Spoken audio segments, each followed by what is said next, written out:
Heyo everyone, this is Globku from Magical Noob reviewing Titan Souls. This is a game about boss fights. You play as a little kid, you have a bow and only one arrow. But this arrow is indestructible, so even if you miss your shot, you can pick it up again or even summon it back to your location.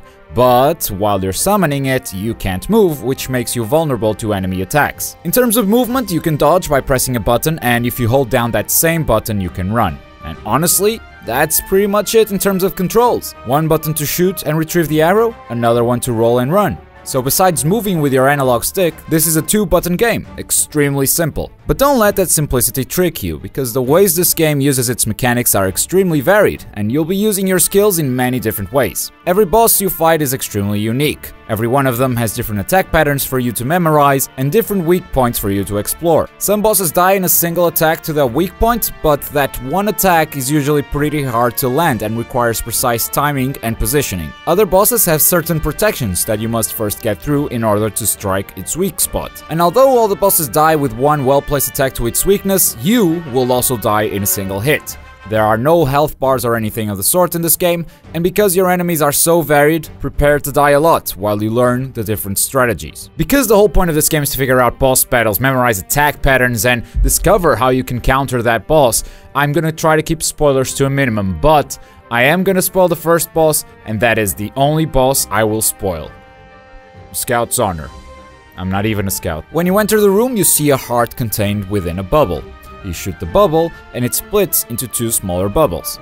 To defeat this boss, you must continually strike the bubble with a heart, to finally reveal it and finish the deal. But not only must you worry about striking the bubble with a heart without striking the others, because that will make your life a lot harder, you also have to time your shot so the arrow hits the bubble while it's on the ground, since they are bouncing all the time. You'll also notice that when you retrieve your arrow on its way back, it will also damage the bubbles it passes through. And if by any chance you step on the goo that the bubbles leave behind, you'll be slowed and have a harder time dodging the bubbles trying to crush you. That's the complexity of a single boss fight. As I said, the concept is simple, it's a two-button game, but it does so much with its mechanics across all fights. It's extremely creative. I would even call it genius in terms of game mechanics. The art style is what it is. The pixelated look is enough to turn some people away from this title, but I'll say that it doesn't feel at all like a retro game or anything of the sort. Some of its animations actually look very modern. But back to the art style discussion, I didn't like the look of this game that much.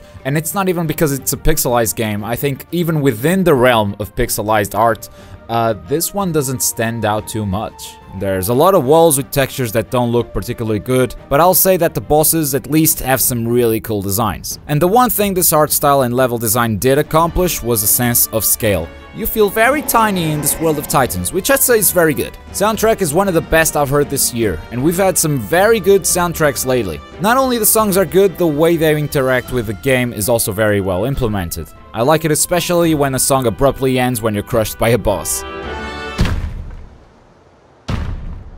Now let's talk about story. There seems to be one, but it's not very clear. The game just kinda drops you in and doesn't really give you any directions besides teaching you the controls, but since every boss looks unique and there are different themes to every environment, there's this feeling that there's a story behind all of this. Towards the end of the game, there's even written dialogue. One of the bosses talks to you. So one playthrough probably won't be enough for you to understand why you're slaying Titans, who your character is, why do you have an indestructible arrow. But the second playthrough might help you with that, which brings us to our next topic, replay value. This was one of my main concerns before playing the game, because it is a game about figuring out boss mechanics, attack patterns and all of that. Once you do it, I mean, what's the point of doing it again? You're just gonna kill the boss, right? I mean, there's always achievements and speedruns, but not everyone is into that. And I'm glad that the developers seem to address that problem. At the end of your first playthrough, you become able to read the game's language. Boss names were at first written in a cryptic way are now translated into English, which encourages a second playthrough for those trying to figure out this world. And you can play that second time against the same bosses, or you can enable hard mode, which tweaks them in very interesting ways. Going back to the first boss, when you hit the bubble with an arrow, instead of splitting into two smaller bubbles, it now splits into three, making it harder and harder to avoid hitting the empty bubbles. And as the fight goes on, it becomes exponentially tougher, not only because of the amount of bubbles trying to kill you, but also there's a lot more goo on the ground. It's a very slight difference that makes this boss a lot harder to handle, and that summarizes hard mode pretty well. All the bosses are the same, you already know exactly what they do, but they've been altered slightly, which increases the difficulty. You also unlock Iron Man mode, where you only have 1 life, and no dodge mode, where you cannot dodge or run, in case you're looking for an extra challenge. So I'd say this is definitely worth at least 2 playthroughs for a casual gamer, but for those that really love it, no doubt you can spend some time with this game, and it's all for the price of 15 bucks. My first playthrough was about 3 hours long, but you might have a different experience. If you kill all the bosses without dying, it's gonna be a lot shorter, but I wouldn't count on it too much. And now it's time for the negative points. My complaints with this game are very minor though. I've already mentioned that I don't really like some of the pixelated textures in the world, so that's one.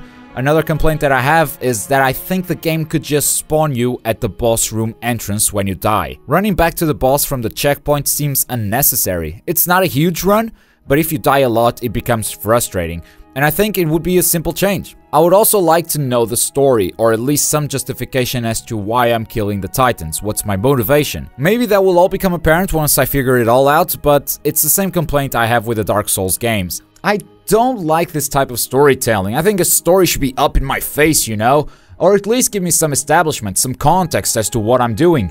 But don't put your story behind a locked door and then tell me to go find the key. I don't think that's fun, but that's obviously a very personal opinion. I know lots of people who enjoy this kind of storytelling. So who's this game for? This is for gamers who enjoy a challenge. If you're able to die repeatedly and face death not as a defeat, but as a process that's teaching you what you need to know in order to defeat your enemies, then you in this game are gonna get along just fine. If, on the other hand, you get easily frustrated when you can't figure out how a fight's supposed to work, or become demotivated because you can't defeat a boss, then maybe this isn't the game for you. If you're into AAA titles and you want to play the next Call of Duty, then you probably clicked away when you saw the pixels. But yeah, that's pretty much it. I find this game to be very challenging and also very rewarding. It's like every time you face a new encounter, not only do you feel extremely satisfied when you finally kill the boss, you also feel satisfied when you find its weak spot and how you could potentially kill it. I absolutely love this game. It has Magical Noob seal of approval. Good job, guys. What about you, my dear viewer? What are your thoughts on the game? Leave your own review in the comments. Let me know what you agree or disagree with.